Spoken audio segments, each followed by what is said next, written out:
બીજો પેટા વિભાગ છે એમાં પરિણામ એક આ જ રહેશે કે BC બરાબર 1, AB એટલે √3 અને AC 2. હવે એનું બીજો પેટા વિભાગ આપણને કરવાનો છે cos A cos C. cos A cos C. હવે અહીં માઈનસ છે sin A sin C. sin A અને sin C.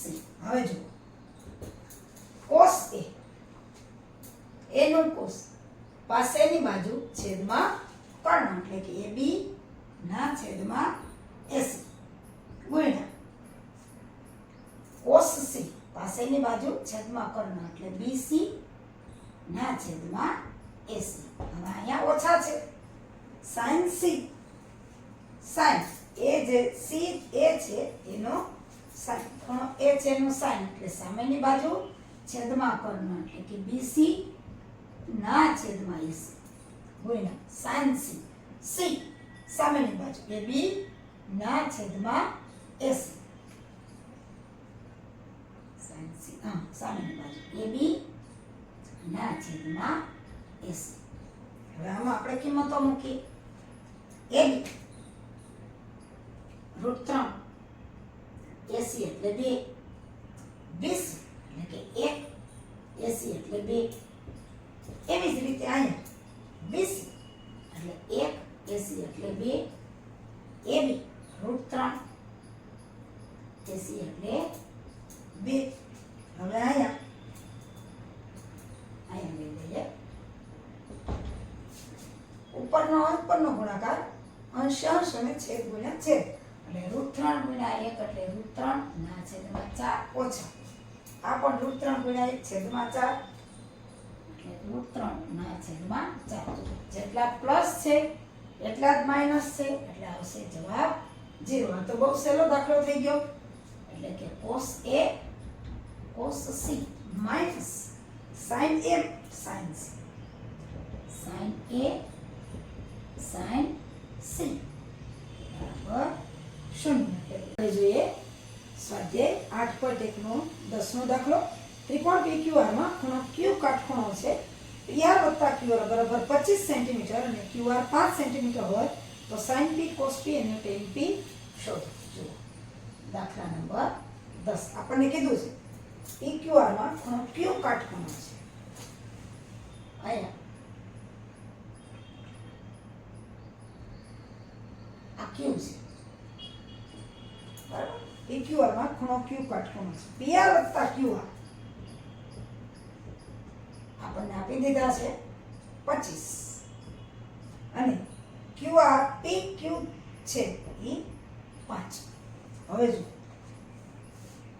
P થી Q નું અંતર આપ્યું છે QR અને PR નો સરવાળો 25 આપ્યો છે એમાંથી આપણે QR શોધીએ. જો હવે આના ઉપરથી આપણને આપ્યું છે PR વત્તા QR બરાબર 25 અને તેથી PR બરાબર 25 ઓછા QR. QR ને સામેની બાજુ લઈ જઈએ. હવે ત્રિકોણ PQR માં ખૂણો Q 90 અને જો એ ખૂણો 90 હોય તો PR છે એ કર્ણ બને અને કર્ણ બને તો પાયથાગોરસના સિદ્ધાંત પ્રમાણે કાટખૂણો બનાવતી બે બાજુના વર્ગનો સરવાળો કર્ણના વર્ગ બરાબર થાય. કર્ણ એટલે કાટખૂણાની સામેની બાજુ એટલે કે તેથી PR વર્ગ બરાબર PQ નો વર્ગ વત્તા QR નો વર્ગ. કાટખૂણો બનાવતી બે બાજુ PQ નો વર્ગ વત્તા QR નો વર્ગ બરાબર કર્ણનો વર્ગ થાય. હવે આપણે અહીંયા કિંમત મૂકી દઈએ. PR છે એની કિંમત છે આપણી પાસે 25 ઓછા QR. 25 ઓછા QR તો એનો વર્ગ બરાબર PQ વર્ગ વત્તા QR નો વર્ગ.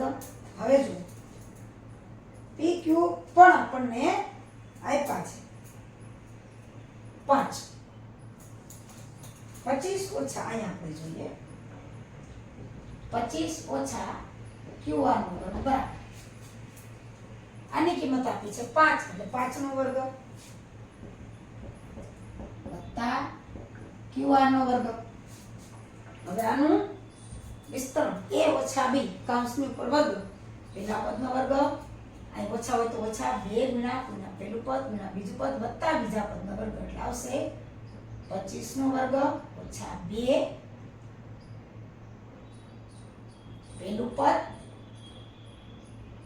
બીજું પદ અને વત્તા બીજા પદનો વર્ગ આ તો છે જ 5 નો વર્ગ વત્તા QR નો વર્ગ હવે જોઈએ 25 નો વર્ગ આપણને ખબર છે 625 ઓછા 25 ગુણ્યા 2 એટલે કે 50 QR વત્તા QR વર્ગ બરાબર 25 અને વત્તા QR વર્ગ સીધા જ ઉડાડવા હોય તો QR નીકળી જાય પણ આપણે એક બાજુ લઈ લેશું આપણે QR જોઈએ છે એટલે કે બધાને એક બાજુ લઈ લઈએ તો 625 ઓછા 50 QR વત્તા QR વર્ગ ઓછા 25 ઓછા QR વર્ગ બરાબર 0 ટૂંકમાં 2 ને આ બાજુ લીધા 2 ની નિશાની માઈનસ થાય હવે જુઓ QR વર્ગ પ્લસ અને QR વર્ગ માઈનસ એટલે નીકળી ગયા હવે 625 અને ઓછા 25 એટલે આવશે 600 ઓછા 50 QR બરાબર 0 25 આમાંથી બાદ થઈ ગયા 600 ઓછા 50 QR બરાબર 0 હવે 50 QR ને પાછા આપણે સામે લઈ જઈએ તો 600 માઈનસ થઈ જશે પ્લસ અને એમાંથી QR ને સૂત્રનો કરતા બનાવી આ બાજુ લખીએ કે 50 QR બરાબર 600 અને એમાંથી QR ને સૂત્રનો કરતા બનાવીએ તો 50 થી 600 ના છેદમાં જશે જુઓ 50 QR બરાબર 600 તો QR ને સૂત્રનો કરતા બનાવીએ તો 50 આ ગુણાકારમાં છે સામે જશે તો છેદમાં જશે 600 ના છેદમાં 50 તો મીંડું જાય અને 12 પંચા 60 એટલે કે QR બરાબર આવશે 12 હવે આપણને QR બરાબર 12 હવે PR બરાબર શું છે તો કે 25 ઓછા QR તો એમાં QR ની કિંમત મૂકીએ તો PR બરાબર 25 ઓછા 12 અને તેથી PR બરાબર 13 હવે આપણને આપી દીધું છે PQ બરાબર છે 5 હવે આ 2 અને આ 3 આપણને મળી ગયા ત્રિકોણની અંદર હવે આપણે પાછો જોઈ લઈએ ત્રિકોણ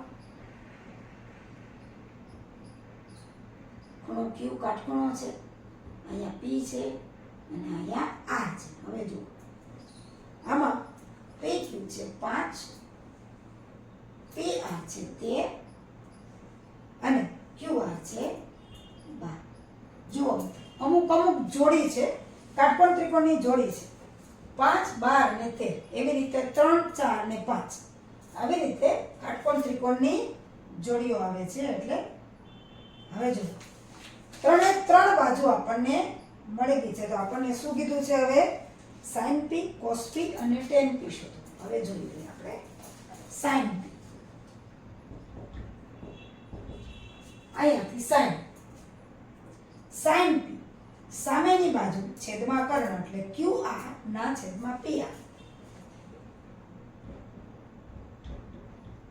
એટલે કે sin p QR કેટલા છે 12 અને PR છે 13 હવે cos p cos એટલે કે પાસેની બાજુ છેદમાં કર્ણ PQ ના છેદમાં PR એટલે PQ ના છેદમાં PR PQ 5 ના છેદમાં PR છે 13 એટલે 5 ના છેદમાં 13 હવે આપ્યું છે tan p બે રીતે મળશે એક તો sin ના છેદમાં તમે cos મૂકી દો તો પણ મળે અને અહીંયા સૂત્ર પ્રમાણે સામેની બાજુ છેદમાં પાછળની બાજુ એટલે QR ના છેદમાં PQ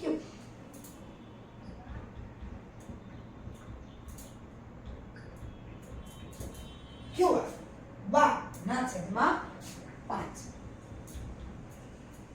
રીતે તમારે tan p શોધવા હોય તો હું અહીં સાઈડમાં કરાવી દઉં. ઠીક. બીજી રીત tan p બરાબર sin p ના છેદમાં cos p, એ રીતે પણ મળી જાય. તો sin tan p, sin p શું છે 12/13 અને cos p શું છે 5/13. તો પણ 13 નીકળી ગયા એટલે tan p મળ્યા 12/5. જો છે આમ આપણે લખી નાખીએ કે sin p 12/13 cos p 5/13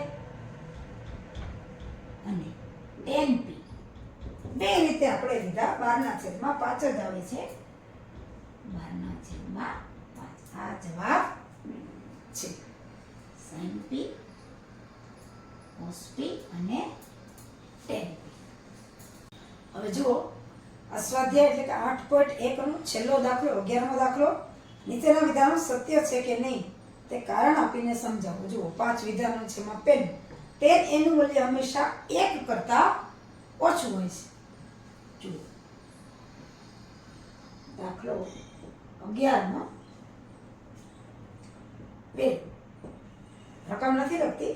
tan એનું મૂલ્ય હંમેશા 1 કરતા ઓછું હોય છે. આ વિધાન ખોટું છે. શું કામ? કે tan એ છે એ સામેની બાજુ છેદમાં પાસેની બાજુ છે. એટલે સામેની બાજુ છેદમાં પાસેની બાજુ ક્યારેક સામેની બાજુ મોટી હોય, ક્યારેક પાસેની બાજુ મોટી હોય. તો એનું મૂલ્ય 1 પણ હોય, 1 કરતાં વધારે પણ હોય અને 1 કરતાં ઓછું પણ હોય. એટલે tan એનું મૂલ્ય છે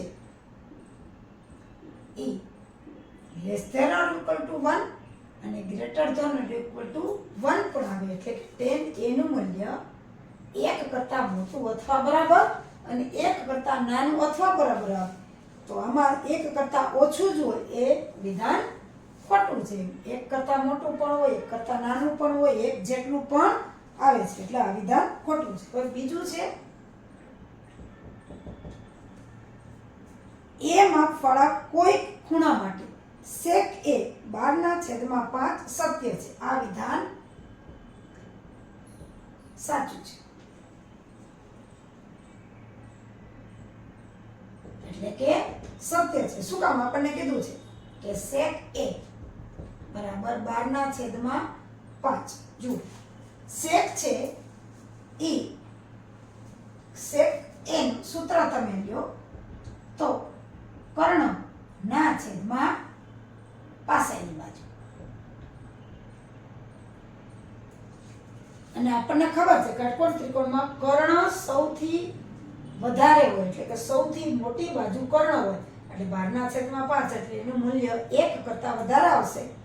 એટલે કે કર્ણ છે એ સૌથી મોટી બાજુ છે, પાસેની બાજુ છે એ નાની થાય. એટલે આ મૂલ્ય છે એ સાચું પડે. એટલે આ વિધાન સાચું છે. પછી આપણને આપ્યું છે ત્રીજું. શું છે? કે ખૂણા a ના કોસેકન્ટ ને સંક્ષિપ્તમાં cos a તરીકે લખાય છે. આ વિધાન ખોટું છે.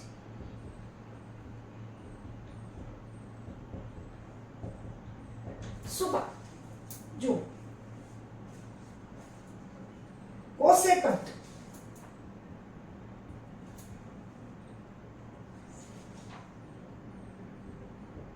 એ કોસેક નું ટૂંકું રૂપ છે.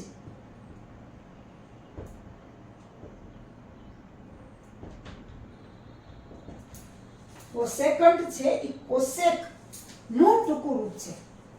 જ્યારે કોસ છે અહીંયા લખીએ, જ્યારે કોસ છે એ કોસાઇન નું ટૂંકું નામ છે.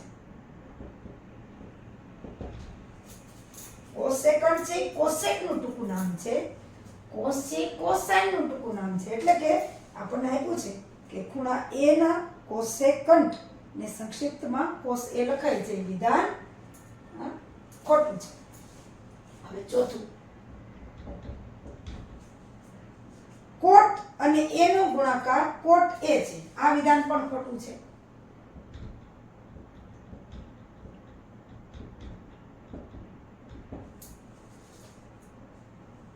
કોટ અને a નો ગુણાકાર કોટ a છે. કોટ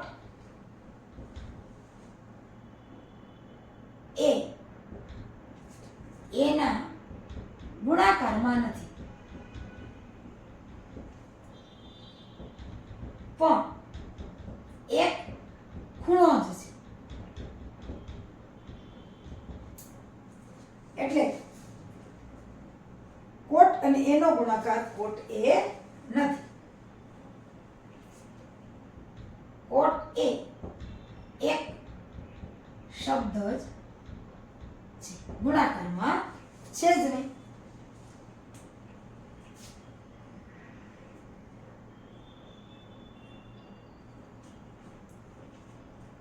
ત્યાર પછી પાંચમું, થીટા માપવાળા કોઈ એક ખૂણા માટે sin થીટા બરાબર 4/3 શક્ય છે. ખોટું. આ વિધાન ખોટું છે. આપણને શું કીધું છે જુઓ, sin થીટા 4/3. હવે જુઓ, sin થીટા નો sin લઈએ તો એ શું થાય, સામેની બાજુ છેદમાં કર્ણ. આપણે લઈએ સામેની બાજુ છેદમાં કર્ણ થાય. અને આપણને ખબર છે કાટકોણ ત્રિકોણમાં કર્ણ છે એ સૌથી મોટી બાજુ છે. એટલે આ ક્યારે sin થીટા છે એ ક્યારે ઉપર અંશ મોટો હોય અને છેદ નાનો હોય એવું ક્યારેય બનતું જ નથી. કારણ કે કાટકોણ ત્રિકોણમાં સૌથી મોટી બાજુ કર્ણ છે. કર્ણ સૌથી મોટો હોય એટલે sin થીટા હંમેશા 1 થી નાના જ હોય. sin theta less than 1. એટલે આ છે એ ગ્રેટર ધેન 1 થઈ જાય છે, કારણ કે અંશ મોટો છે અને છેદ નાના છે. પણ sin થીટા હંમેશા 1 થી નાના છે. એટલે આ વિધાન છે એ ખોટું છે. આ રીતે સ્વાધ્યાય 8 ત્રિકોણમિતિનો પરિચય એનો 8.1 અહીંયા સ્વાધ્યાય આપણે પૂરું કરીએ છીએ.